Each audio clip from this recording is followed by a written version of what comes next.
गरम गरम बाजऱ्याची भाकर आणि चवळीची डाळ खायला एक नंबर लागते राव। आणि भाकर चुरून खाण्याची मजाच वेगळी। तुम्हाला पण चुरून भाकर खायला आवडते का? मला तर खूप आवडते। काही रस्सा भाजी असली की चुरून खाण्याची मजा वेगळीच असते। चवळीची डाळ गावाकडे प्रत्येक घरात हप्त्यातून दोनदा तरी बनत असेल, मात्र शहरी भागाकडे चवळीची डाळ कमी प्रमाणात बनते, कारण की शहरी भागाकडे चवळ्या म्हणजे जी अख्खी चवळी असते ती खातात, डाळ मात्र कमी प्रमाणात खातात।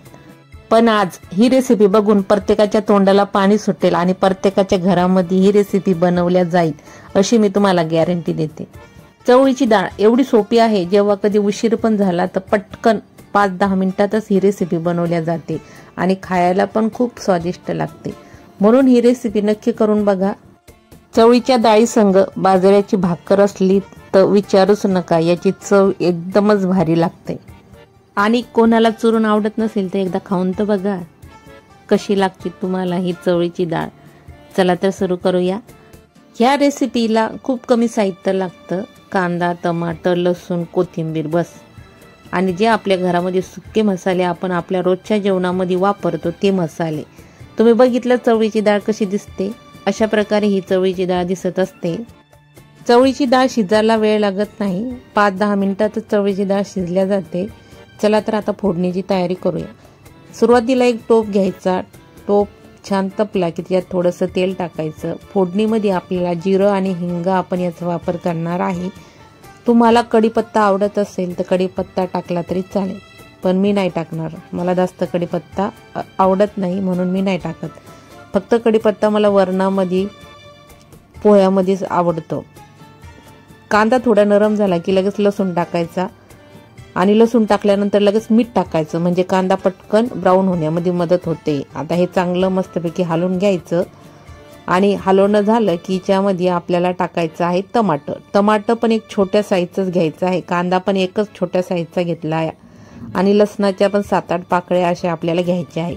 खूप जास्त साहित्य लागत नाही, कोथिंबीर थोडी जास्त घ्यायची आणि ती फोडणीमध्येच टाकायची। आता इथं आपल्या घरामध्ये जे सुके मसाले असन, म्हणजे मी जो घाटी मसाला आहे तो घेतला, हळद घेतला आणि धनिया पावडर बस, याच्या व्यतिरिक्त मी काही घेतलेलं नाही। बस हा मसाला छानपैकी हलवून घ्यायचा।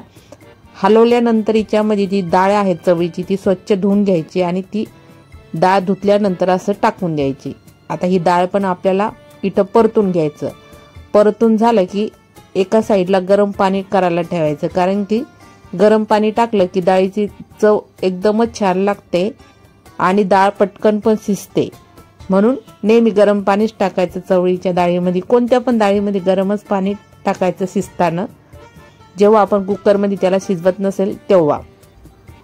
असं डायरेक्ट शिजवत असेल तर आपण गरम पाणीच टाकायचं, म्हणजे डाळची चव चांगली लागते आणि डाळ पटकन पण शिजते।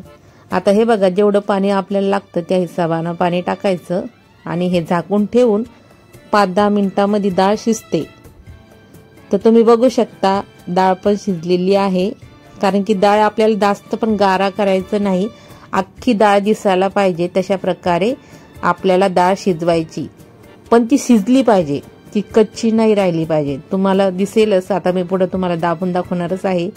हे बघा, अशा प्रकारे अशी डाळ शिजली पाहिजे। ही परफेक्ट डाळ आहे, एक नंबर अशा प्रकारे डाळ बनते। ही तुम्ही भातासंग, चपाती संग, बाजरी संग, नाचणी संग किंवा ज्वारीच्या भाकरी संग खाऊ शकता।